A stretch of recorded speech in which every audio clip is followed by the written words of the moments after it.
அனைவருக்கும் வணக்கம். எனோவா தமிழ் சமையலுக்கு உங்களை அன்புடன் வரவேற்றுக் கொள்கின்றேன். இதுவரை எனது வீடியோக்களுக்கு ஆதரவு தந்து கொண்டிருக்கும் அன்பு உள்ளங்கள் அனைவருக்கும் என் நெஞ்சார்ந்த நன்றியை தெரிவித்துக் கொண்டு தொடர்ந்தும் உங்கள் ஆதரவை எதிர்பார்த்து இன்று நான் உங்களுக்காக இலங்கை முறைப்படி சீனி அரியதரம் எப்படி செய்கிறதுன்னு செய்து காட்டப் போகின்றேன். இப்போ சீனி அரியதரம் ரெண்டு முறையில் செய்யலாம். ஒன்று பாகு காய்ச்சி செய்வார்கள், ஒன்று சீனியை மாவுக்குள்ளே குழைச்சி வச்சு செய்கிறது. நான் இன்றைக்கு உங்களுக்கு பாகு காய்ச்சி எப்படி இலகுவாக சீனி அரியதரம் செய்யலாம் என்று செய்து காட்டப் போகின்றேன். அதற்கு முன் இதுவரை எனது வீடியோக்களை அதாவது என்னுடைய சேனலை சப்ஸ்கிரைப் செய்யாதாக்கள் தயவு செய்து சப்ஸ்கிரைப் செய்து கொள்ளுங்கோ. கூடவே பெல் பட்டனையும் தட்டி விடுங்கோ. அப்பொழுது தான் நான் போடும் புதிய வீடியோக்கள் உடனுக்குடன் உங்களை வந்து சேரும். வாங்கோ வீடியோக்குள்ளே போய் இந்த சீனி அரியதரம் எப்படி செய்யலாம்னு சொல்லி பார்ப்போம். இப்போ இந்த சீனி அரியதரம் செய்கிறதுக்கு தேவையான பொருட்களை பார்த்தோம்னு சொன்னால், நான் இங்கே இதில் 1/2 கிலோ அரிசி, சிவப்பு பச்சை அரிசி எடுத்து வச்சுருக்கிறேன். அதுக்கு 1/2 கிலோ வெள்ளை சீனி எடுத்து வச்சுருக்கிறேன். இது ரெண்டும் மற்றது பொரிக்கிறதுக்கு தேவையான அளவு எண்ணெயும் தான் தேவையான பொருட்கள். 3 பொருட்களை வச்சு தான் நாங்கள் இந்த சீனி அரியதரம் செய்ய போகிறோம் இலங்கை முறைப்படி. அப்போ இந்த அரிசியை குறைஞ்சது 4 இருந்து ஒரு 5 மணித்தியாலம் தண்ணியில் கழுவி போட்டு தண்ணியில் நனைய வச்சு, பிறகு அந்த தண்ணி ஒன்றும் இல்லாமல் அதை வடித்து எடுத்து ஒரு துணியில் தண்ணி வடிய மட்டும் ஒரு 10 நிமிஷத்துல இருந்து ஒரு 20 நிமிஷம் மட்டும் தண்ணி வடிய வச்சு போட்டு திரும்ப அதை மிக்சியில் போட்டு நான் இதை அடித்து வச்சுருக்கிறேன். இந்த அரிசி தான் இதில் நான் இங்கே பவுடர் ஆக்கி வச்சுருக்கிறேன். இதில் நான் பெரிய கண்ணால் தான் அரித்தேன் நான். அப்போ அதால் நான் இதில் குறுநல் எடுக்க இல்லை. அதால் இதுக்குள்ள லேசான சின்ன குறுநல் இருக்கும். அப்போ இந்த மாவுக்கள் நான் தனியாக குறுநல் எடுக்க இல்லை. இந்த மாவுக்குள்ள தான் நான் இன்றைக்கு பாகு செய்து தான் இந்த சீனி அரியதரம் செய்ய போகிறேன். சில 2 விதமாக செய்யலாம். இதுக்குள்ளே இந்த சீனியை பவுடராக்கி போட்டு குழைச்சி வச்சும் செய்யலாம், பாகு செய்தும் செய்யலாம். இன்றைக்கு நான் பாகு செய்து தான் உங்களுக்கு செய்து காட்ட போகிறேன். வாங்க இதை எப்படி குழைச்சி வைக்கிறதான்னு பார்ப்போம். இப்போ இந்த சீனி அரியதரம் செய்கிறதுக்காக நான் உங்களுக்கு ஏற்கனவே காட்டினான். இந்த அரிசியில் நான் இது 1 கிலோ அரிசி, சிவப்பு பச்சை அரிசி. இந்த அரிசியில் 1/2 கிலோ அரிசி எடுத்து நான் வடிவாக கழுவி சுத்தம் செய்து போட்டு இதை ஒரு 5 மணித்தியால் நான் ஊற வச்சு வச்சுருக்கிறேன். இதை இனி நான் தண்ணி வடிய விட போகிறேன். தண்ணி வடிய விட்டு தான் பவுடராக்கி எடுக்க போகிறேன். இப்போ நான் இந்த அரிசியை நல்லா கழுவி எல்லாம் எடுத்துட்டேன். இது ஏற்கனவே 5 மணித்தியாலும் தண்ணியில் ஊறிட்டுது. இப்போ இதை நான் இப்படி ஒரு அரிதட்டு, பெரிய கண்ணுள்ள அரிதட்டுக்கு மேலால் இந்த அரிசியை வடித்து போட போகிறேன். அப்போ தண்ணியெல்லாம் உங்களுக்கு இலகுவாக வடிஞ்சு வந்துடும். இப்போ நான் தண்ணி வடிகிறதுக்காக இந்த அரிதட்டில் போட்ட அரிசி தண்ணியெல்லாம் நல்லா வடிஞ்சிட்டுது. இப்போ இப்படி ஒரு ரேயில் ஒரு டவல் ஒன்று எடுத்து விரித்து போட்டு அந்த ரேயில் இந்த அரிசியை கொட்டி நான் கொஞ்சம் நேரம் இந்த ஈரம் போகிறதுக்கு ஒரு 10 நிமிஷம் காய போட போகிறேன். இதில் இந்த டவலில் போட்டு விட்டிங்கன்னா தண்ணியெல்லாம் காஞ்சு அரிசி நல்லா தண்ணி இல்லாமல் வந்துடும். அதுக்கு பிறகு நாங்கள் இதை பவுடர் ஆக்கிறதுக்கு ஈஸியாக இருக்கும். பார்த்திங்கன்னா அந்த சீனி அரியதரம் செய்கிறதுக்காக நான் அரிசியை ஊற வச்சு இந்த டவலில் காய போட்டது. நான் இப்போ அரிசி நல்லா காஞ்சிட்டுது. ஈரத்தன்மை இருக்குது, ஆனால் அரிசியில் அந்த கையில் ஒட்டுற மாதிரி ஈரம் இல்லை, ஆனால் அரிசி காஞ்சிருக்குது. இப்போ நான் இதை பவுடராக்கி எடுக்க போகிறேன். இப்போ நான் இந்த மிக்ஸி ஜாரில் இந்த எடுத்து வச்சுக்கிற அந்த அரிசியை கொஞ்சமாக போட்டு அரைச்சி எடுக்க போகிறேன். கணக்க போடக்கூடாது. மிக்ஸி ஜாருக்கு ஏற்ற மாதிரி கொஞ்சம் அரிசியாக போட்டு அரைக்க போகிறேன். நான்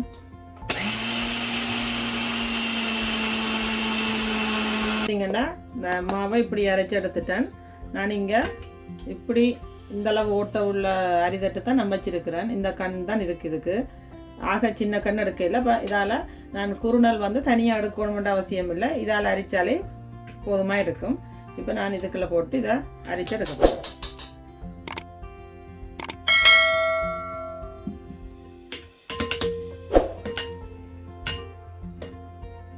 இப்போ நான் மாவெல்லாம் அரிச்சு எடுத்துட்டேன். இப்போ இதை ஒரு சைடில் வச்சு போட்டு நான் இந்த சீனியை பாகு காய்ச்ச போகிறேன். நான் இந்த சீனி அரியதரம் 2 விதமாக செய்யலாம். ஒன்று பாகு காய்ச்சி செய்கிறது, ஒன்று சீனியை போட்டு குழைச்சி வைக்கிறது. நான் இப்போ இன்றைக்கு பாகு செய்து தான் நான் இந்த சீனி அரியதரம் செய்ய போகிறேன். வாங்க இப்போ எப்படி இந்த பாகு ரெடி பண்ணுறேன்னு பார்ப்போம். இப்போ நான் இந்த அடுப்பில் ஒரு சட்டியை வச்சு நான் பாகு காய்ச்ச போகிறேன். நான் இந்த உங்களுக்கு காட்டின அந்த வெள்ளை சீனியை நான் இப்படி பவுடராக அரைச்சி வச்சுருக்கிறேன். ஏன்னா அரைச்சிங்கன்னு சொன்னால் உங்களுக்கு அந்த கொஞ்சம் தண்ணியிலே குயிக்காக கரைஞ்சி போடும். அதுக்காக நான் அரைச்சி வச்சுருக்கிறேன். நீங்களும் இப்படி அரைச்சி செய்தீங்கன்னு சொன்னால் உங்களுக்கு இலகுவாக கரைஞ்சிடும். இப்போ இந்த சட்டியில் போட்டு இதுக்கு நான் இனி தண்ணியை விட போகிறேன். நான் இதுக்கு இந்த 1/3 கப்பால் தான் 1 கப்பு தண்ணி விட போகிறேன். இந்த தண்ணியை விட்டு நான் அடுப்பை முதல் பற்ற வைக்க முதல் இந்த தண்ணியை விட்டு இந்த சீனியை நல்லா கரைச்சி போட்டு தான் நான் அடுப்பை போட போகிறேன். இப்போ இதை நல்லா ஒரு கப்பியால் கலந்து கரைச்சி விடுவேன். ஏன்னா நான் அடுப்பை ஒன் பண்ண இல்லை.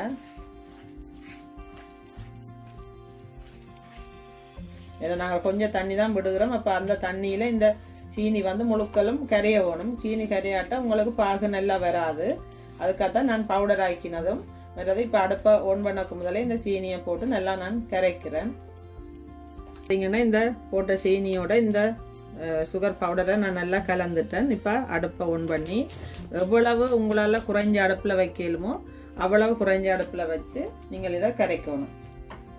நீங்கள் நெருப்பை வந்து பெருசாக விட்டீங்கன்னு சொன்னால் உடனேயே வந்து இது கட்டியாக போயிடும். அப்போ நீங்கள் குறைஞ்ச நெருப்பில் வச்சு தான் இந்த சீனியை கைவிடாமலே கரைச்சி கொண்டு இருக்கணும். மற்றது சில பேருக்கு ஏலக்காய் வாசம் பிடிக்கும். அப்போ ஏலக்காய் வாசம் பிடிக்கிறவர்கள் இந்த டைமில் இதுக்குள்ள ஏலக்காய் தூளும் போட்டு நீங்கள் கலந்து வைக்கலாம். அல்லது நீங்கள் அரைக்கலையும் மாவுக்குலையும் இந்த ஏலக்காயை நீங்கள் சேர்த்து அரைக்கலாம். அப்போ உங்களுக்கு வாசமாக இருக்கும். பிடிக்கிறவர்கள் அதை போடலாம். இப்போ பார்த்தீங்கன்னா இந்த சீனி எல்லாம் இப்படி நல்லா கரைஞ்சிட்டுது. நான் கொஞ்சம் தண்ணி காணாத மாதிரி இருந்தால் அப்போ இந்த மேசக்கரண்டியால் ஒரு மேசக்கரண்டி தண்ணி நான் திரும்ப விட்டேன். நான் இப்போ இனித்தான் நான் அடுப்பை கொஞ்சம் கூட்டி விட போகிறேன். இப்போ தான் சீனிப்பானி கொதிக்க தொடங்கி இருக்குது. இப்போ நான் இந்த சீனிப்பாக செக் பண்ணுறதுக்காக இதில் கொஞ்சமாக தண்ணி எடுத்து வச்சுருக்கிறேன். இதுக்குள்ளே போட்டு தான் நான் செக் பண்ணி காட்ட போகிறேன் உங்களுக்கு. இப்போ பார்த்தீங்கன்னா இந்த சீனிப்பானிக்குள்ளே இதை போட்டேன். நான் கொஞ்சம் போட்டால் உங்களுக்கு அதை கையில் எடுக்கல கொஞ்சம் அந்த உருண்டையாக பிடிக்கிறதுக்கு ஏற்ற மாதிரி வரணும். இது இன்னொரு கொஞ்சம் விறகு இருக்குது. நான் திரும்ப இன்னொரு கொஞ்சம் நேரம் கொதிக்க விட்டு எடுக்க போகிறேன். பார்த்தீங்கன்னா மா ரெடியாக இருக்குது. இப்போ நான் இந்த காய்ச்சின பாகை இந்த மாவுக்குள்ளே போட்டு கலந்து விட போகிறேன். நீங்கள் ஒரே தான் பாகை விடக்கூடாது. பார்த்து பார்த்து கொஞ்சமாக விடணும். ஏன்னா சில வேளை உங்களுக்கு மா கூட ஈரமாக இருந்துச்சுன்னு சொன்னால் கூட தண்ணியாக போயிடும். அப்போ நீங்கள் பார்த்து கிண்டணும். இப்போ நான் இதை கொஞ்சமாக போட்டு கலந்து விடுறேன். பார்த்தீங்கன்னா நான் எடுத்த அரிசியின் அளவுக்கு அதை சரிக்கிற வாசி தான் நான் சீனி எடுத்தேன். அப்போ உங்களுக்கு நீங்கள் பாகு கொஞ்சம் குறைச்சி விட்டால் கூட உங்களுக்கு இனிப்பு காணாமல் போகாது. அப்போ அதால் நீங்கள் பயப்படாமலுக்கு இதை பார்த்து கொஞ்சம் கொஞ்சமாக விடலாம். இப்போ நான் இன்னும் கொஞ்சம் விட போகிறேன்.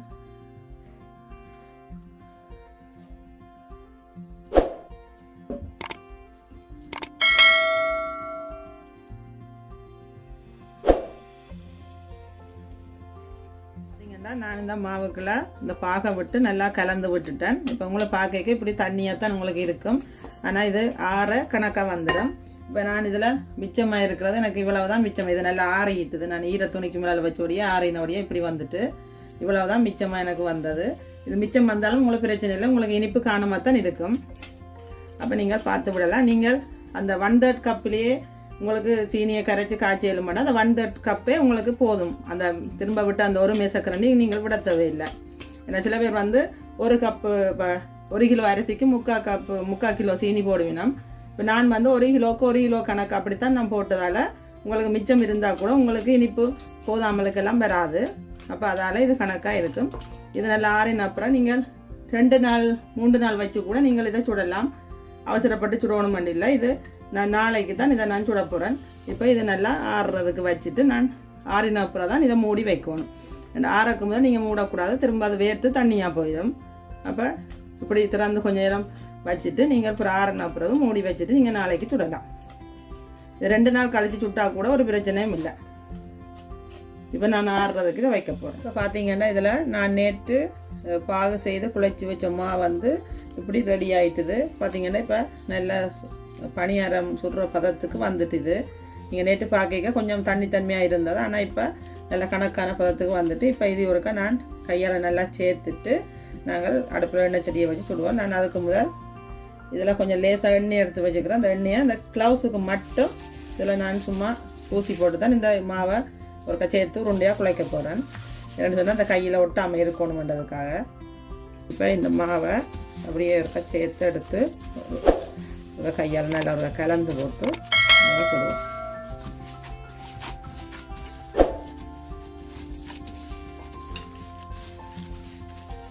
பார்த்தீங்கன்னா நான் அடுப்பில் ஏற்கனவே எண்ணெய் சட்டியை வச்சுருக்கிறேன்.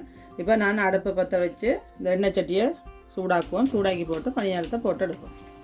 இப்போ எண்ணெய் சட்டி சூடாகிட்டுது. நான் இந்த பணியாரத்தை இதில் தட்டி இப்படி ஒரு சின்னதாக ஒரு உருண்டை எடுத்து இப்படி முதல்ல உருட்டி போட்டு ஒருக்கா லேசாக இப்படி தட்டி போட்டு இதுக்கு போட போகிறேன். நீங்கள் கையில் எண்ணெயை பூசிட்டு இருந்தீங்கன்னு சொன்னால் உங்களுக்கு கையில் ஒட்டாமல் இருக்கும். இது இப்போ ஒரு பணியாரமாக போட்டு எடுப்போம். பணியாரம் சுடைக்க அப்பையும் உங்களுக்கு கூட இன்னும் ஒரு ஆள் உதவிக்கு நின்றால் உங்களுக்கு இலகுவாக இருக்கும். இப்போ அடுத்தது தட்டி போடுறேன். இந்த ஒரு ஆள் போட ஒரு ஆள் எடுக்கிற மாதிரி இருந்தால் பணியாரம் நீங்கள் விரைவாக சுட்டு முடிக்கலாம். பணியாரம் மேலே வந்த உடனே ஒரு திருப்பி போட்டிங்கன்னா சரி. அடுப்பை வந்து நீங்கள் குறைச்சும் விடக்கூடாது, அகலும் கூட்டியும் விடக்கூடாது. ஒரு அளவான நெருப்பில் இருக்கணும். ஏன்னா பணியாரத்துக்கு நெருப்பு கொஞ்சம் ஓரளவு நல்லா எரிஞ்சால் தான் பணியாரம் மேலே பொங்கி வரும் வடிவா. இப்போ இப்படி தட்டி போட்டு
சீனி அரியதரம் என்று சொல்வார்கள். நாங்கள் வந்து சில பேர் வந்து அரியதரம் என்று சொல்கிறது, சில பேர் பணியாரம் என்று சொல்கிறது.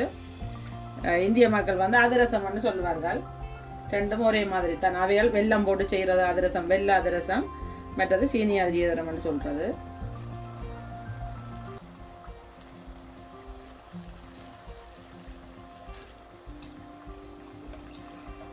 இப்படி போடைக்க முதல் போட்டதுகளை வெளியில் எடுத்துருவோம். என்னென்னா ஆக முருக விட்டால் பணியாரம் வந்து மேலால் வந்து கல் மாதிரி போயிடும். இப்போ பார்த்து எடுக்கணும்.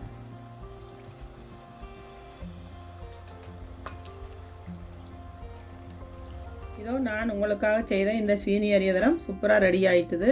இதை நீங்களும் உங்களோட வீடுகளில் செய்து சாப்பிட்டு பாருங்க. எப்படி இருக்குன்னு சொல்லி மறக்காமல் கமெண்ட்ஸ் பண்ணுங்க, ஷேர் பண்ணுங்க. இதுவரை எனது வீடியோக்களை சப்ஸ்கிரைப் செய்யாதாக்கள் சப்ஸ்கிரைப் செய்து கொள்ளுங்க. இந்த முறை கிறிஸ்மஸ் நியூ இயருக்கு நீங்களும் இதை தெரியாதுன்னு சொல்லாமலுக்கு இலகுவாக நீங்கள் வீட்டில் செய்து சாப்பிட்டு பாருங்க. எப்பவும் முதல் தரம் செய்யும்போது குறைந்த அளவு எடுத்து செய்து பாருங்க. அப்போ தான் நீங்கள் அடுத்த முறை செய்யும்போது முதல் விட்ட பிள்ளைகளை விடாமலுக்கு நீங்கள் திருத்தி செய்யக்கூடிய மாதிரி இருக்கும். இதை பார்த்தீங்கன்னு சொன்னால் இது மிகவும் இலகுவாக இந்த இப்படி உள்ளுக்கு நல்லா பஞ்சு மாதிரி இருக்கும். இது நாங்கள் பாகு காய்ச்சி செய்தபடியாக எப்பவும் இப்படியே காய்ந்து போகாமலுக்கு இருக்கும். நீங்களும் இதை இலகுவாக வீட்டில் செய்யக்கூடிய மாதிரி இருக்கும். இன்னும் அடுத்த முறை இன்னும் ஒரு புதிய சமையலுடன் உங்களை சந்திக்கும் வரை நான் உங்கள் ஏனோவா.